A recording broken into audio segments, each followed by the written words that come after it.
Hello, great new day to all my self care family and friends. Welcome back to the Room to Breathe podcast.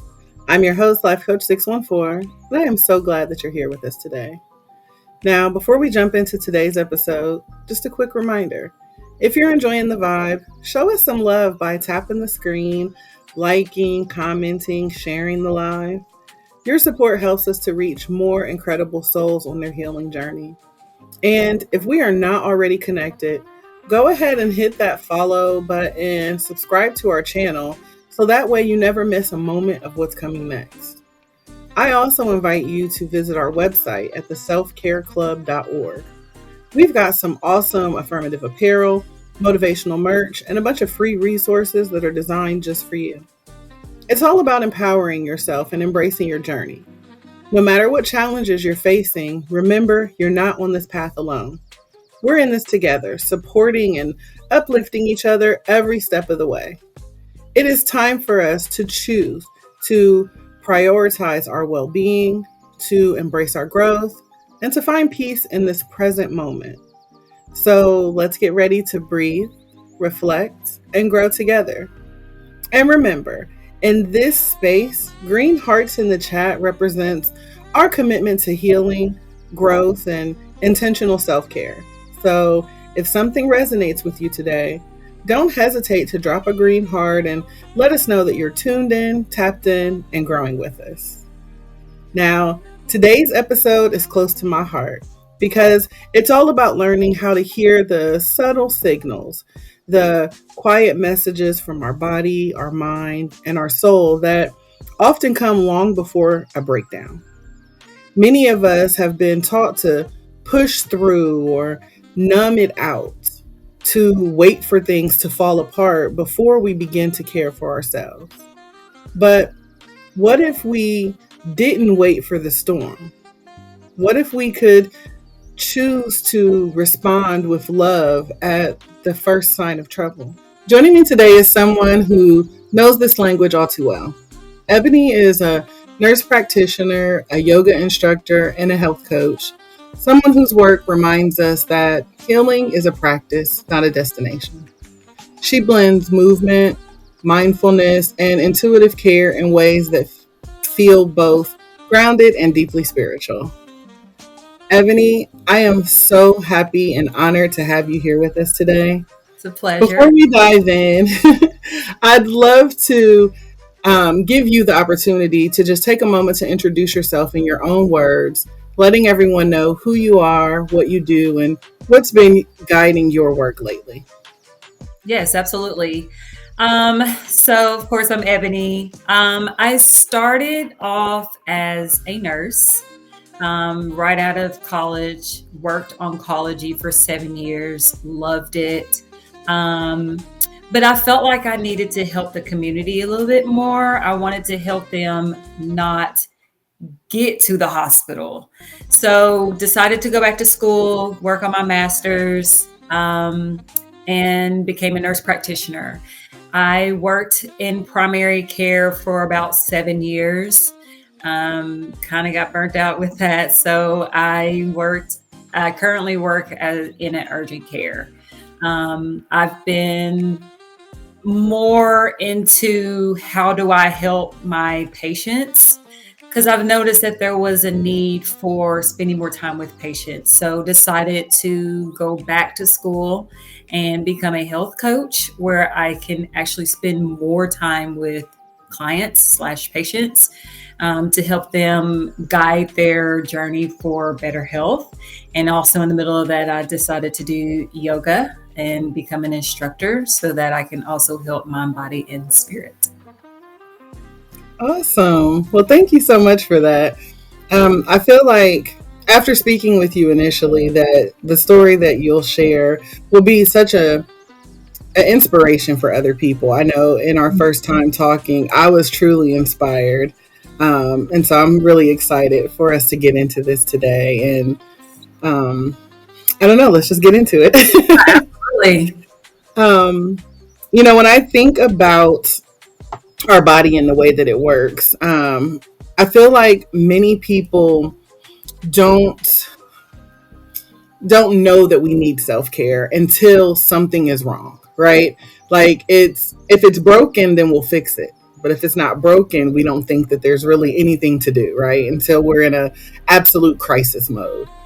Um, but I know, for me personally in my journey, that the body and mind always send us red flags in the beginning, before things fall apart. So I think that that's just a really good place for us to start, just to bring that awareness to that. And so I wanted to ask you, from your professional perspective, how do our bodies and minds typically send us signals for, letting us know that we need self care before the serious issue starts? Yeah. When I was in nurse practitioner school, we talked about listening to your patient. They are telling you their diagnosis. They may not realize it. They're telling us little subtle things like, oh, I'm coughing or running a little fever. But when we're listening, we're truly listening to that patient. They're telling us their diagnosis, and your body is kind of doing the same thing.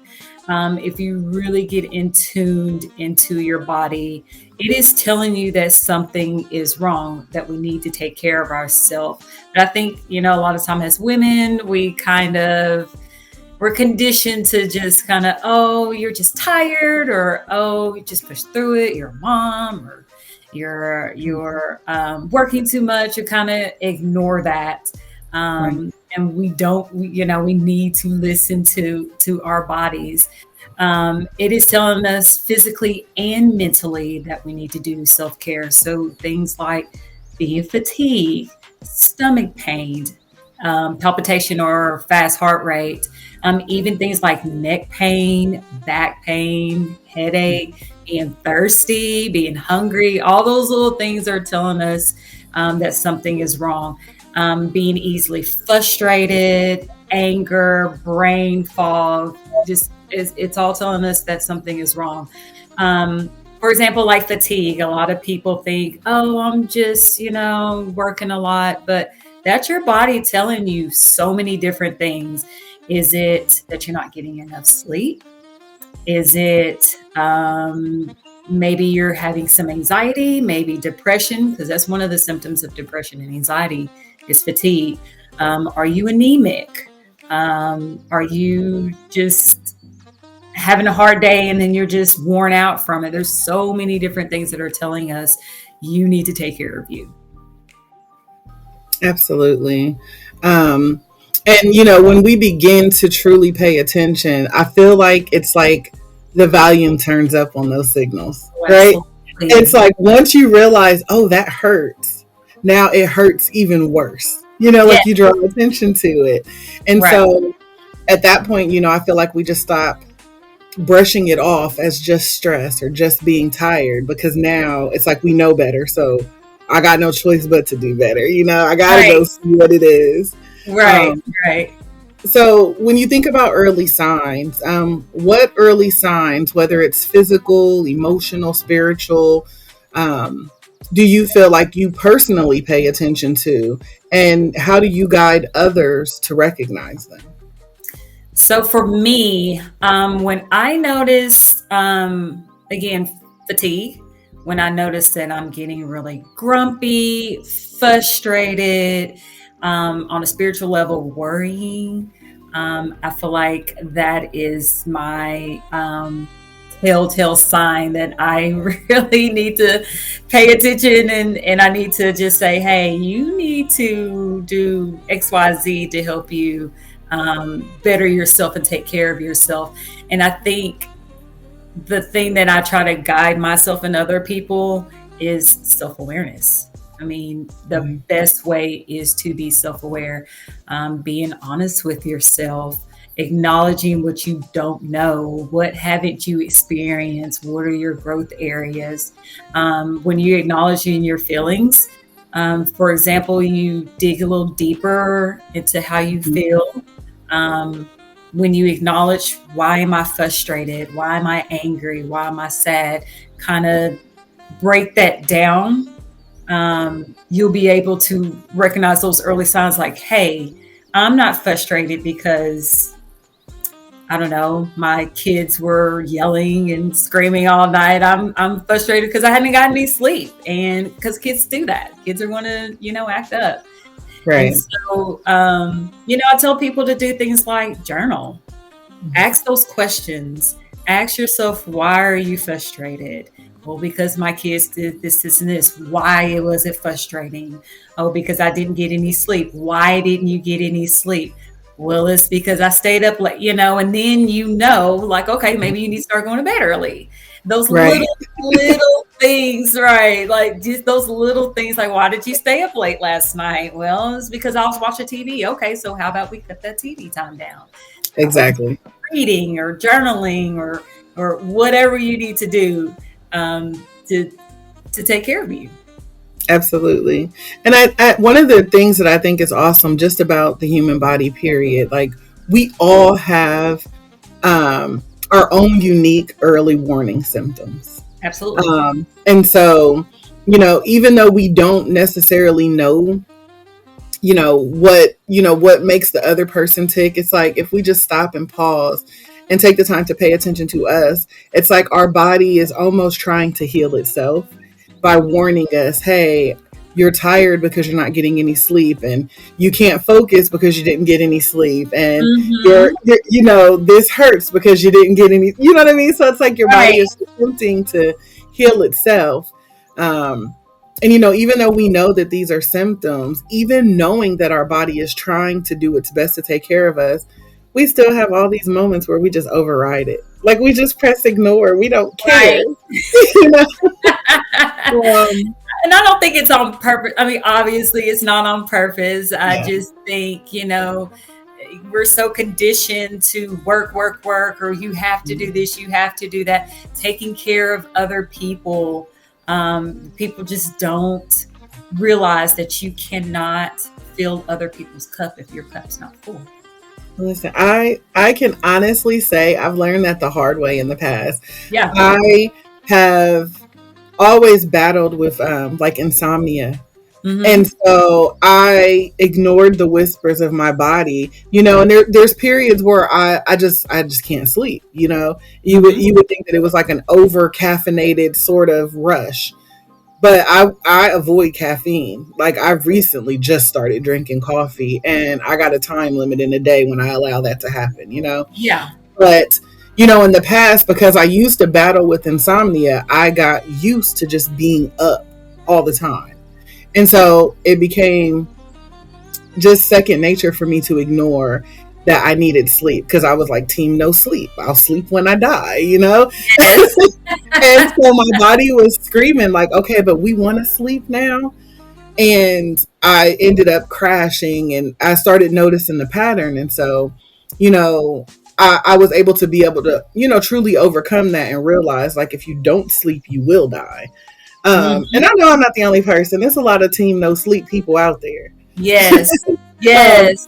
but yeah, but I think that, like you said, awareness, acknowledging that there are these things where we're falling short, there are these things that we're ignoring, is that first step. Um, so have you ever ignored your body's whispers and had to face the consequences like me? And if so, what did that experience teach you? And how do you think that it shows up now in your work? Yeah. So, I honestly haven't ignored any physical whispers that I can think of, but definitely the emotional whispers, mental whispers. There have been times where I have not trusted my gut. There's times where I know I shouldn't be doing this. I know I shouldn't be talking to this person. There's these red flags that this person has. And again, we're conditioned to, oh, well, that's just this or that just, but deep inside that you shouldn't be doing this. You know Right, it, and right, do it anyways. And not just like with relationship with, eating. You're supposed to be trying to eat well. You're supposed to go to the right, gym. You're not trust you're not supposed to be doing this, or you're supposed to. And I ignored it, and absolutely, it messed with it. Kind of affected me mentally when I didn't, because I was so hard on myself. I'm at this I'm at a point where I'm learning not to be so perfect, but I was very hard on myself because I'm like, you know better, you know better, you know better, you know Yeah. better. Um, but I've overcame that. Definitely affirmations helped. Learning Mhm. that you're going to make mistakes. It's Right. okay to make mistakes. That's how you learn from them. And so Mhm. that's the beauty of the mistakes you learn from them. Yeah, absolutely. And I mean, again, thank you for your honesty. I know for some people, it's the physical signs. Like you said, for you, it may have been emotional things. We have all of these red flags around us, but a lot of times we see potential or we think tomorrow or Mm-hmm. this won't happen. Like people who diet, they're like, oh, it's a cheat meal, but they Yeah, had a cheat day. You've right. had a cheat week. You had a cheat vacation, You know you're not supposed to do it. Exactly. Telling you, You you do know it. how you're gonna feel when you eat all this junk. You're gonna feel like Yeah. blah. Absolutely. And I think that, when we do share those moments with others, those vulnerable moments, I think there's healing in that too, because then other people are able to see, what, me too. Or, you're able to see what they say, like the holes in your plan, because maybe I didn't think about that. Maybe I'm like, oh no, I got it down pat. My self-care is good. But then someone says something like, oh yeah, emotionally I keep letting my ex back, or, I don't have any boundaries. And you're like, oh, me too, so then Right? you recognize there's an area that you need to work on. Yeah. Um, so yeah, thank you, again, just for sharing that. Um, Now, I guess we could bring into something a little more layered, especially for Black women when I think about Mhm. this, because our experiences are often dismissed, disbelieved, and overlooked, Mhm. especially when I think about like the medical and wellness spaces. This is something that I just feel like runs deep. I've had so many experiences where I've gone into the doctor and I said, this is how I feel. This is what's happening. And they're like, oh, you don't feel that. Like, how you going to tell me what I feel and don't feel, Right. Um, and mentally that, a lot of situations where I look back, that kind of shaped my overall experience of not wanting to go to the doctor, not wanting to seek therapy, because unfortunately I was seeking help from the wrong people at the time. Mhm. We think doctor and we just assume that, oh, this person is supposed to help me, but not every doctor, unfortunately, is going to help Unfortunately, us. yeah. You Yeah. know, yeah, and it's, I mean, again, it's just the way it is. Like, I mean, Yeah. that's a whole other conversation to get into, but as a Black woman in, the wellness field, how have you navigated being seen, heard, believed? And when I ask this, both like in your own self-care as well as advocating for others.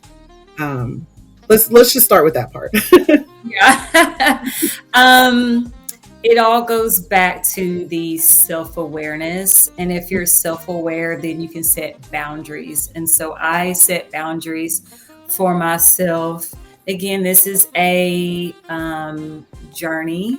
And so I'm always changing those boundaries. Maybe a little bit, but I'm always changing my boundaries. And so when I'm aware of my boundaries, I can communicate those boundaries. I've learned to say no. I've learned to say yes. I've learned to ignore things. You learn those things when you set those boundaries, so that you can be heard. And you know what? If you can't respect that boundary, then it's time for me to move on. It's time for me to find somebody else or go to another practitioner or another doctor or another therapist. And you have to do that to protect your peace. Yeah, I totally get that. And I find myself always telling people like, okay, if this didn't work, try again. It doesn't mean, when you go to the doctor or a therapist or whatever, that it's going to be a one stop. You know, you Correct. have to try this, and just like when they prescribe you medications and things, the first Mm-hmm. pill doesn't always solve the problem. So you Yes. have to try something different, and you know, Right. And I think that us finding the right fit for us, especially when I think of mental health, um, you have to find a good fit for you. Um, Absolutely. how do you respond when someone feels invalidated by the medical system, but they know something is off? So like how would you respond to someone like that or encourage them to keep trying? Yeah. Like with me and my patients, I try to listen to my patients. Um, if they feel like there's something wrong, you know your body better than I do. So if you're telling me as a patient or a client something's not right, I definitely listen. And then we come together because this is your care as well. And I feel like people, I don't think they realize that this is your decision as well. A lot of people think, oh, the doctor says this and that's what I have to do. And Right. you don't. You really Right. don't. And I tell my patients that question me. If you have a question, if you something doesn't sound right, tell me. Yeah. If this doesn't look good, then tell me. You don't trust your gut. Yeah. Because you know yourself better than anybody.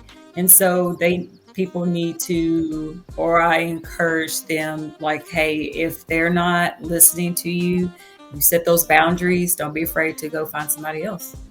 Absolutely.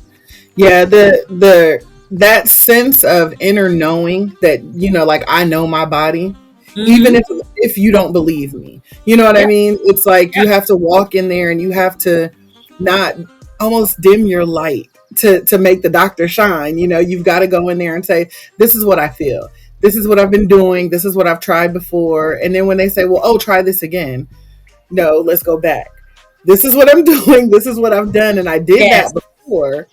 I'm not going to sit here and suffer in silence just so you can, just write this off or write this script or whatever. If I don't want that, then the job as the doctor, I feel, is to figure out something else. There's not just one pill or Absolutely. one line of treatment. That's what medical school was for, to teach you a whole bunch of different things. Absolutely. Yes. And I tell people I'm here for suggestions all the time.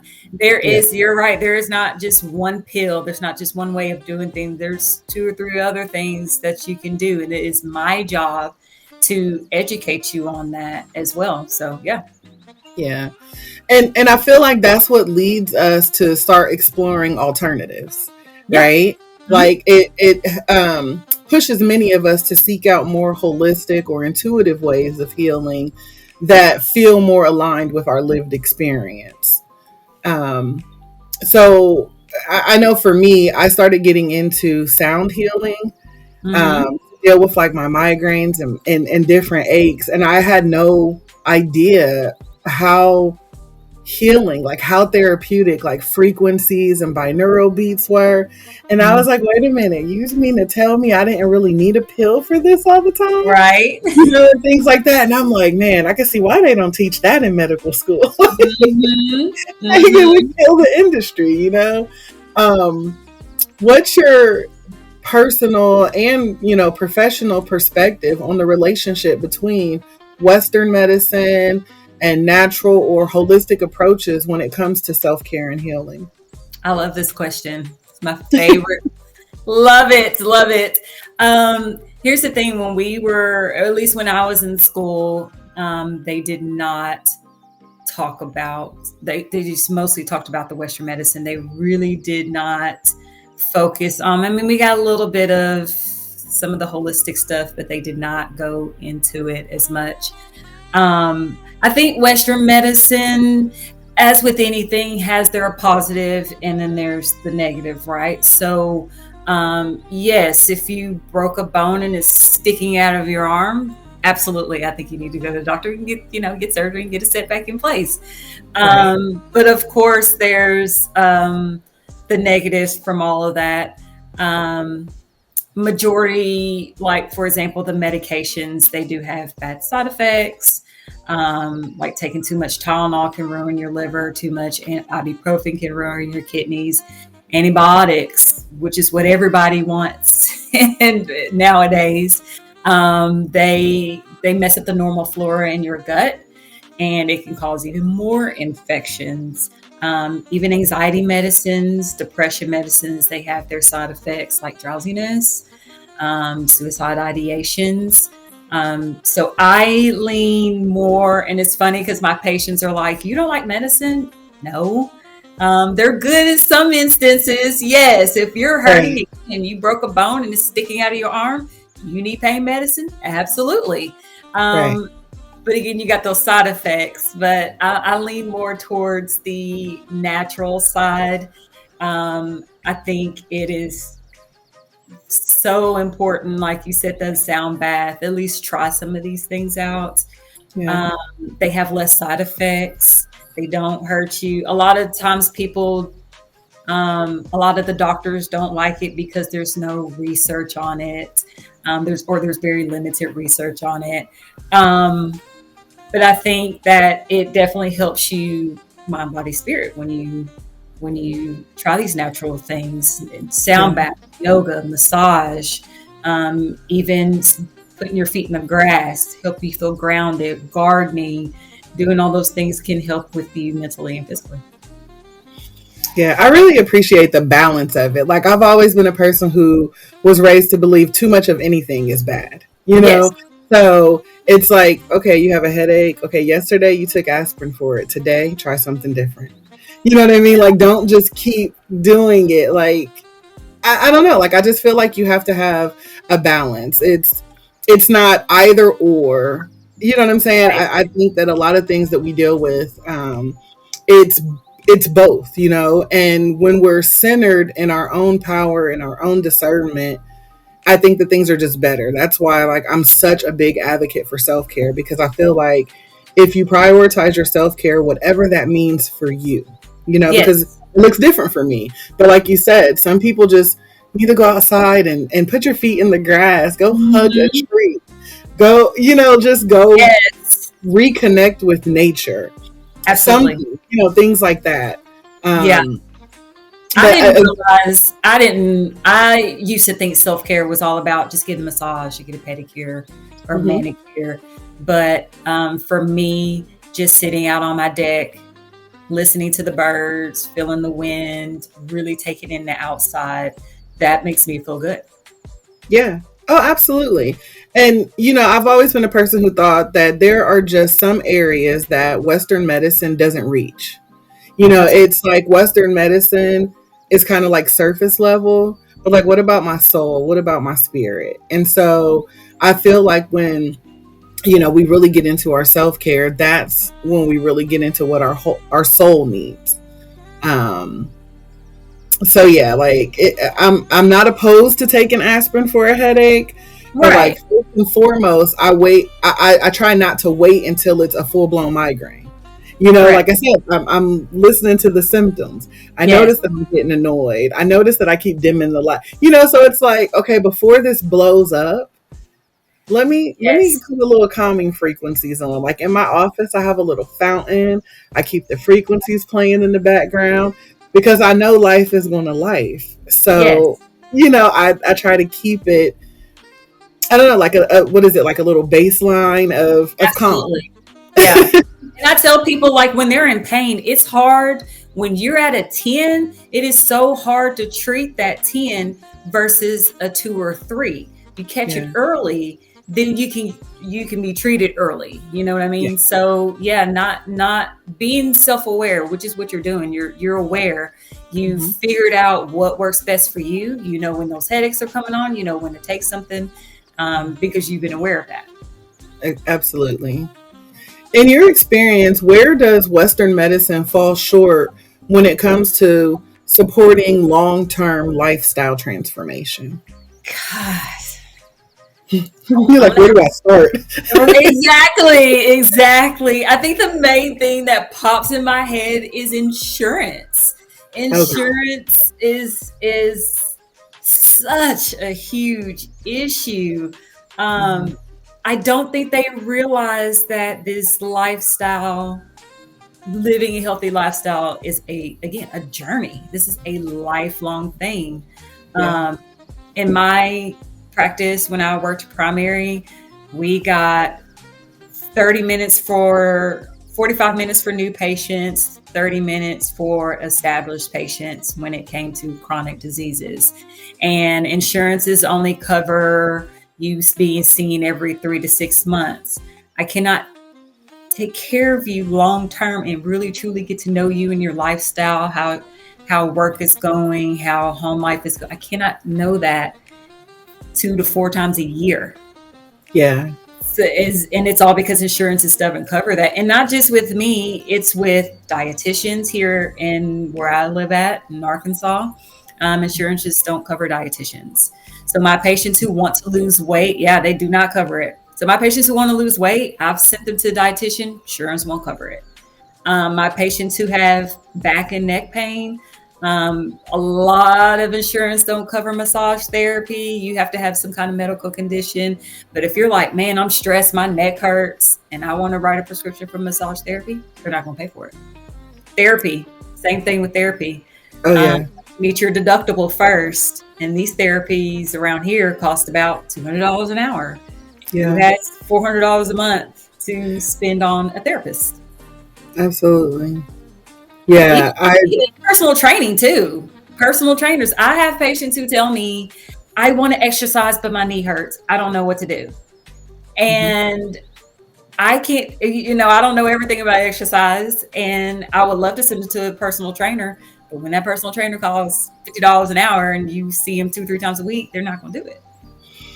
Yeah, I've always thought that's crazy that they'll cover the excuse, or you know what I mean? Like they'll cover the long-term thing, the I don't even know what I'm trying to say.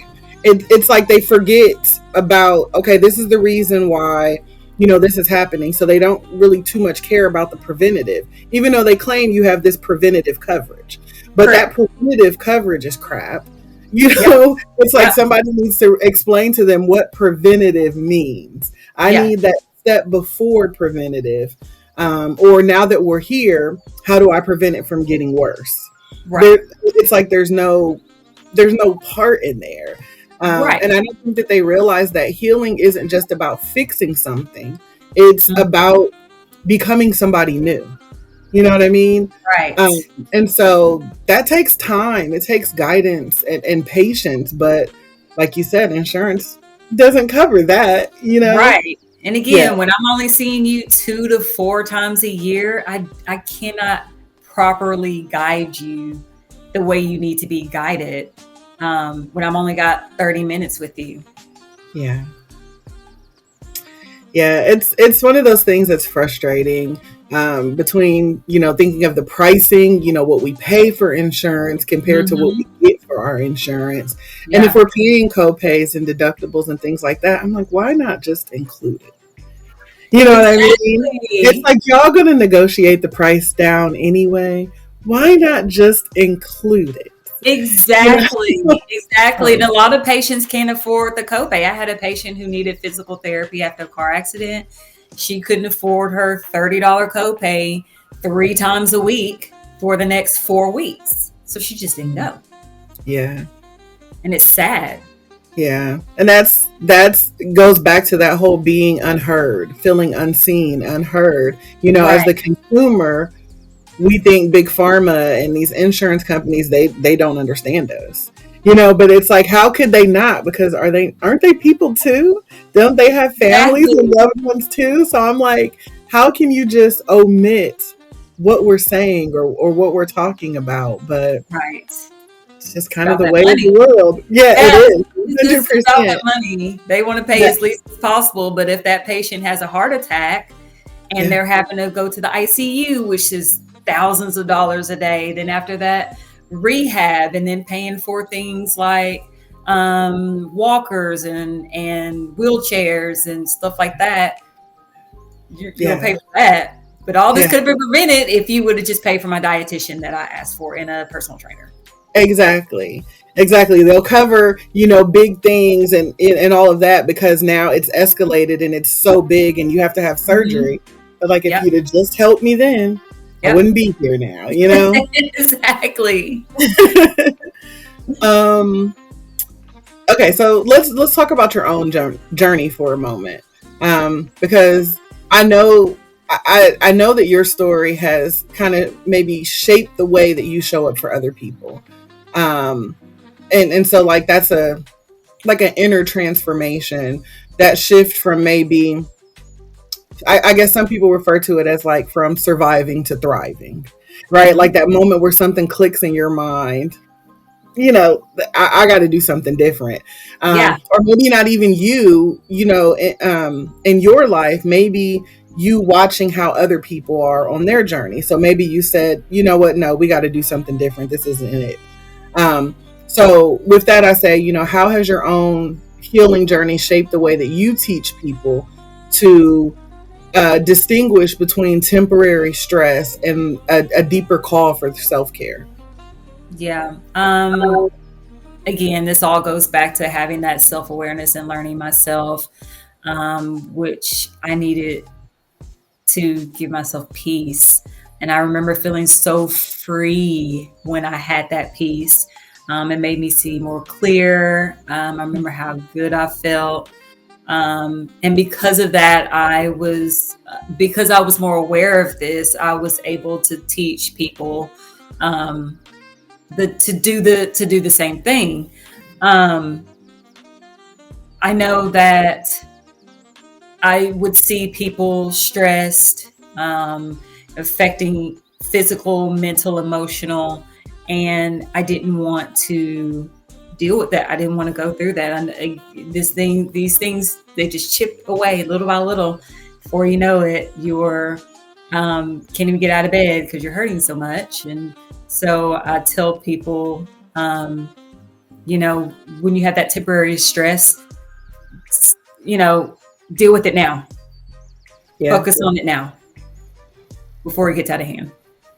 Yeah. And I never realized how important discernment was, right? Mhm. To be able to just tap into your own intuition. Because ultimately, I think that that's something that keeps us from burning out. Or, when we wait too long to intervene, that's what makes things blow up and Yeah. really explode on us. Yeah. Um, so I think that, okay, let's bring it down a little bit to talk about like some daily practices, the Hmm. things that we don't necessarily, I don't know, the things that we do, not just when we're in crisis, but everyday little things that we can do to maybe keep ourselves whole. What type of self care check-ins or rituals, or even maybe just a small practice, have become non-negotiables in your life, and how do you introduce those to other people who are just starting out? My non-negotiable, you're gonna think it's funny, but my showers. Oh My yes. showers. Listen, I do my best thinking in the shower. Amen. Yes. Yeah. I'm by myself. Right. The door's closed. It's just me in there. I can reflect on my day, and I take my showers at night so I can reflect on my day. I can think about what I'm gonna do tomorrow. Like that's definitely, I mean, I know everybody has to take a shower every day, but that is my peace. That is my alone time. So Mhm. nobody bothers me. Shower, that's my non-negotiable right there. Yeah. But then I also have been writing. I have a planner journal. Okay. It's like a planner, but then it has little habits that I can track, goals that I set every 3 months, every 6 months, and so I absolutely do that every week on Sunday. I sit down. No matter what's going on Sunday, I'm going to sit down and I'm going to write down what I'm going to do for the week. And I always write down one self care, whether it's doing some yoga or getting a pedicure or again, just sitting outside. I also make sure I write down my gratitude for the week. And then Yes. I also write down my affirmations for the week. Yes, listen. And I laugh because the shower is my thing too, for a Yeah. different reason though. The shower is where I process my emotions. Yeah. I think I'm the strong friend. Hmm. So I have to process how I feel, but I don't necessarily like to do that in front of others. It's Hmm. not it's not like shame or fear or anything. It's just I like to process my emotions, on my own. And Yeah. so for me, the shower is that spot because Yes. it is where you're literally naked. So you're the most vulnerable in the shower. Okay. So when you said that, I laughed because I was like, she knows me. I was like, wait a minute, girl, we ain't never talked about that. But no, I think that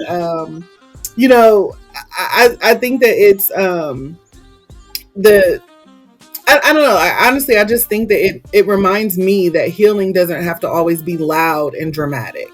Right. People always think, like I think you mentioned in the beginning, that self-care is like the spa, going to get a massage, doing all of these things.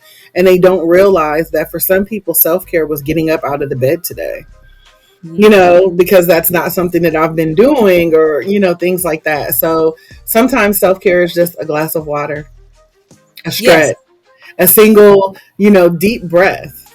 Mm-hmm. Um, and it's just a matter of just kind of tapping into what feels good to you in the moment. Um, so yeah, I mean, you gotta continue to listen to your body. And like I said, just kind of focus on what feeds you, what feeds Mhm. your soul, and what's helping you to feel motivated and inspired.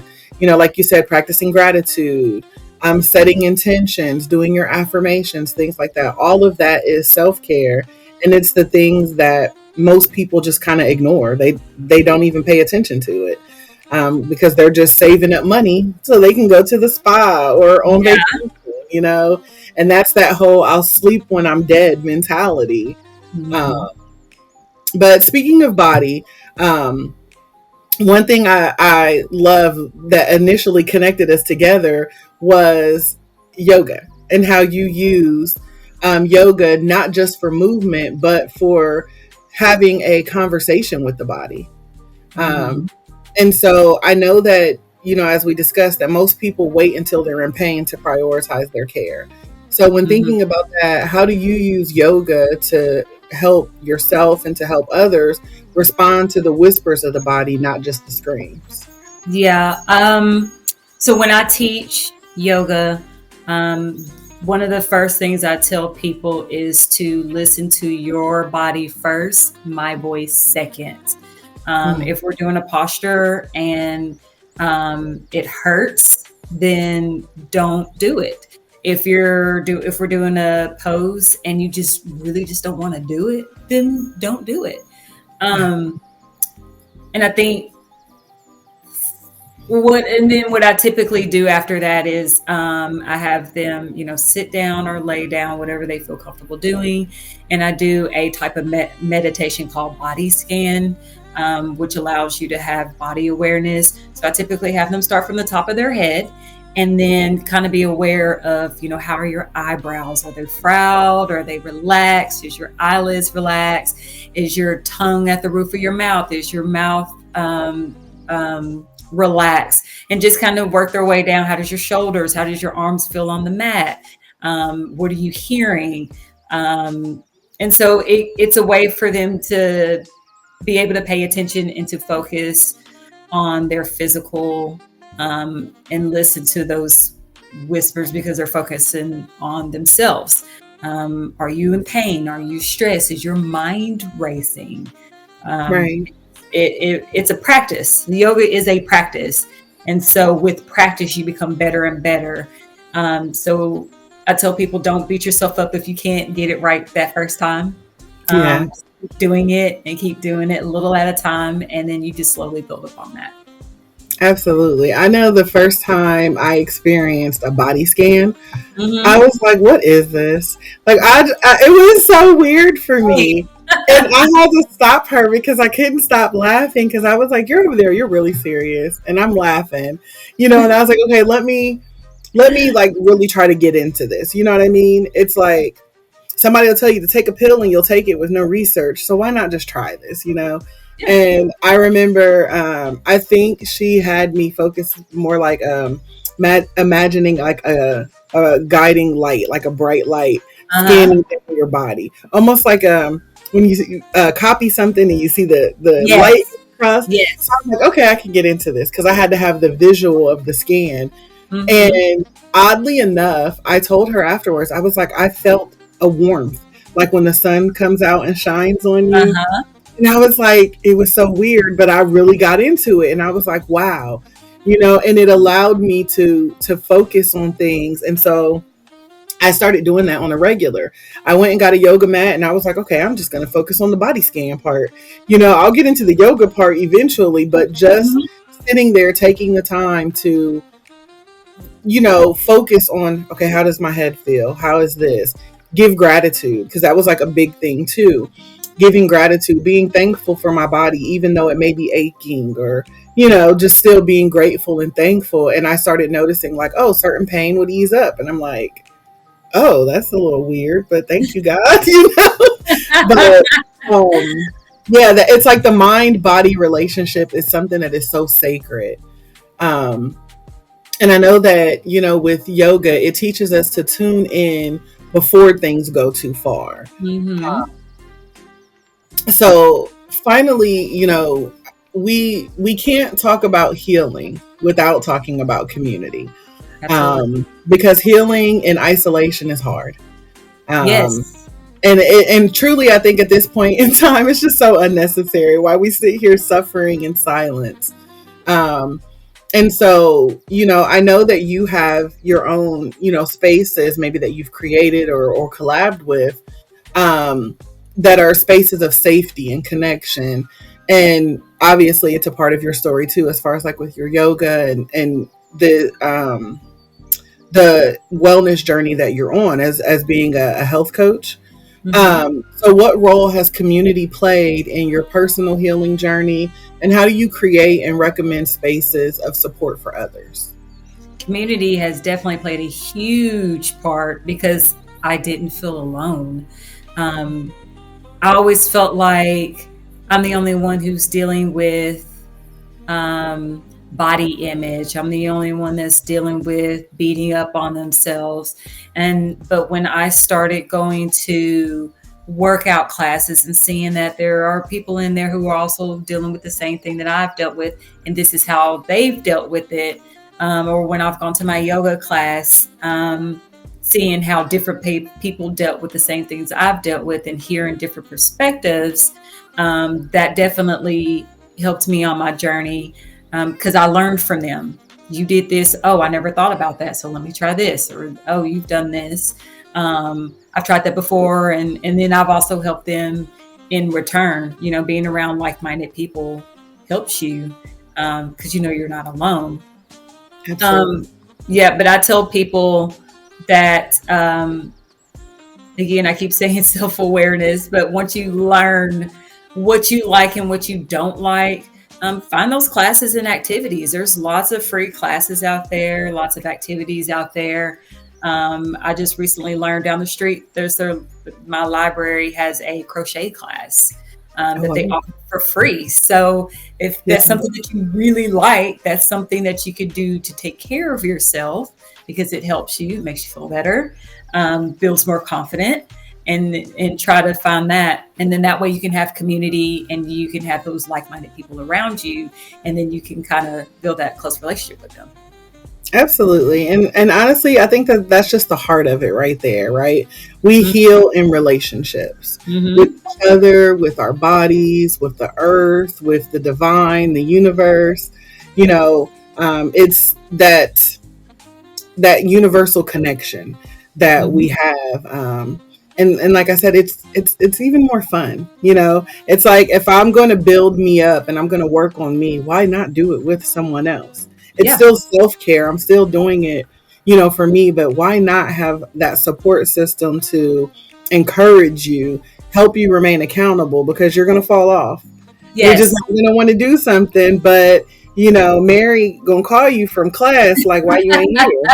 You Right. miss it. So it's like you have those people, to help you remain accountable, because like I said, I mean, we're not perfect. We Exactly. all fall short. So That's yeah. right. Yeah. So as we wrap up today, is there any, final comments or words of encouragement that you would like to share, for those people who are listening today? if you could give someone some advice, maybe they're sitting there ignoring an ache or a pain right now while listening to us. Yeah. What would you say to them? Listen to your body. It is telling you something. Don't be afraid to ask for help. I find that a lot of people are afraid to ask for help. And don't forget to put yourself first. A lot of people tend to, care about their kids or their parent or spouses or their partner, and they want to take care of them first, but you have to take care of you, because if something happens to you, what are they going to do? How are they Yeah, going to take care of themselves? absolutely. You can't pour from an empty cup. That's And I say if it's good enough for Delta Airlines, they said you got to put the mask on you before you that's put it right. on someone else. So Right. if we can fly Southwest, United, and anywhere else, then it's good enough for me too, right? Yeah. And a lot of people think it's selfish, but you're being selfless when you Yeah. do that. Yeah. Yeah, and you're not really giving to them. It's actually selfish to not prioritize yourself because you're not showing up as the best version of you. So Exactly. if you're not prioritizing your self-care, then you're only giving them a part of you, and it's not the best part of you either. Right. Um, so yeah, self-care is definitely not selfish. It is a necessity. Um, and it's probably one of the most selfless things that you can do. That's So, right. yeah. Absolutely. Well, Ebony, I thank you so much for showing up with such honesty, grace, wisdom. I think you've just reminded us that our bodies are speaking, our spirits are speaking, and we have every right to slow down and just listen to them. Um, to everyone tuning in, I hope that you utilize this as, just a reminder to take a moment to check in with yourself today, not because something's wrong, but because you're worthy of the care before things go wrong. Maybe I'll learn to respond to the whispers, I should say, so that way we don't have to wait for our body to scream. To everyone tuned in, if this conversation stirred something in you, I hope you'll honor it. Don't let the insight fade once the episode ends. Whether it's journaling, moving your body, or simply sitting with what came up for you, give yourself the grace to respond. You deserve care before the crisis, rest before the collapse, love before the loud cry for help. Here at Room to Breathe, we believe in listening early, in moving gently, in coming back home to yourself again and again. And the conversation doesn't stop here.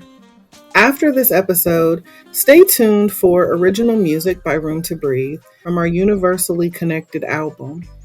Let the music meet you wherever you are and carry the healing a little further. If you've enjoyed our time together, be sure to give us a follow, subscribe to our channel, so that way you never miss a moment of what's next. And if you feel called to share your voice, we'd love to have you as a featured voice on our show. Just reach out and let's talk about it. If you're seeking personalized coaching, self care resources, affirmative apparel, or more of our healing music, don't hesitate to visit our website at theselfcareclub.org. Whether you're looking to deepen your growth or you just need a reminder that you're not alone, we've got space just for you. I thank each and every one of you for being a part of our self care community, and I can't wait to connect with you again soon. But until next time, I encourage you to keep breathing, stay positive, and remember that you will always be supported here at the Self Care Club. So don't be afraid to take up space and make a little room for you to breathe. I pray that you all have an amazing day on purpose, filled with nothing but purpose. And remember, you don't have to wait for the scream. The whisper is enough. Close your eyes. Feel the air around you. Let's take a deep breath together. Inhale. Yeah. Exhale. Let everything settle.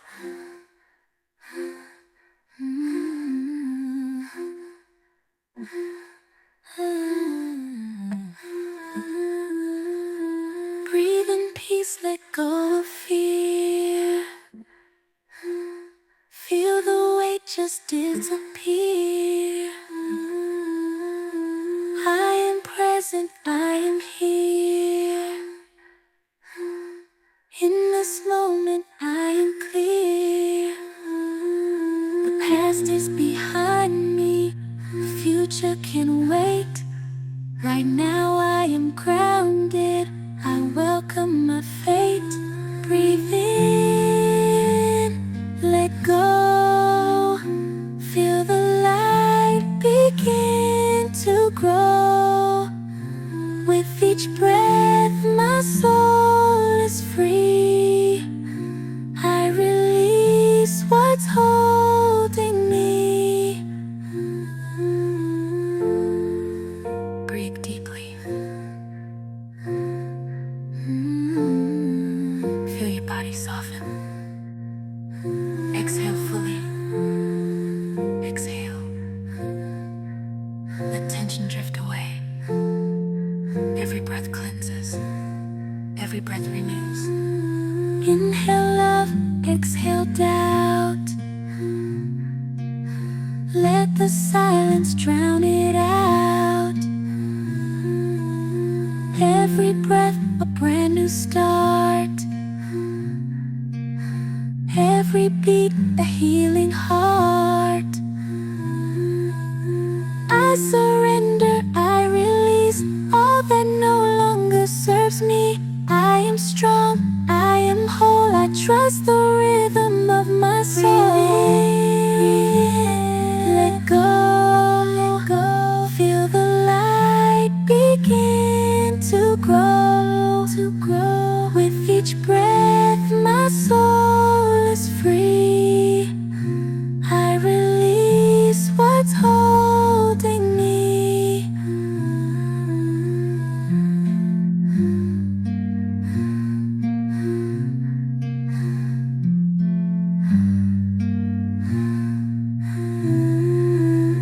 I am love, I am light. I am safe, I'm alright. I am free, I am whole. I surrender, I let go. Breathe in, let go. Feel the light begin to grow, With each breath my soul is free. I release what's holding me. I am love, I am light, I am safe, I am bright, I am free, I am whole. I surrender, I let go.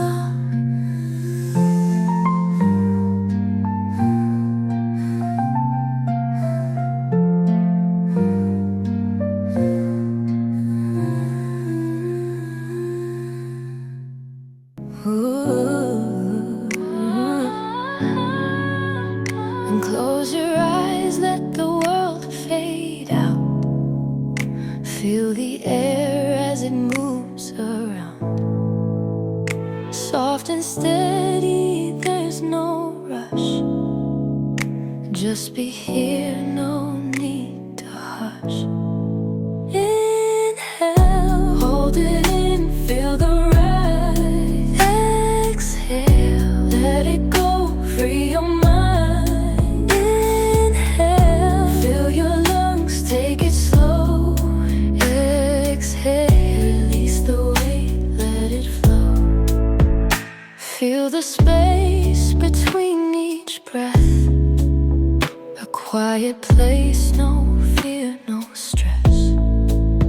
Every inhale brings you peace. Every exhale sets you free. Inhale, hold it in, feel the rise. Exhale, let it go, free your mind.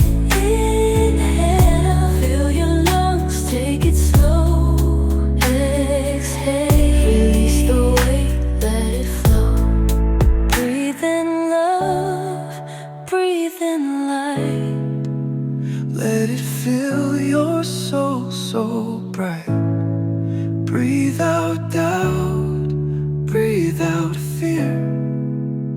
Trust that healing starts right here. Inhale, feel the calm, feel the glow. Exhale, let it drift, let it go. Inhale, soft and slow, take your time.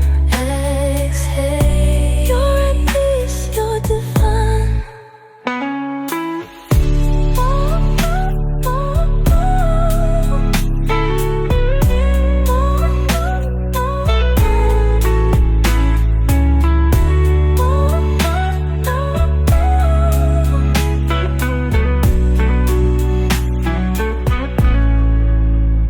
Now return, but stay at ease.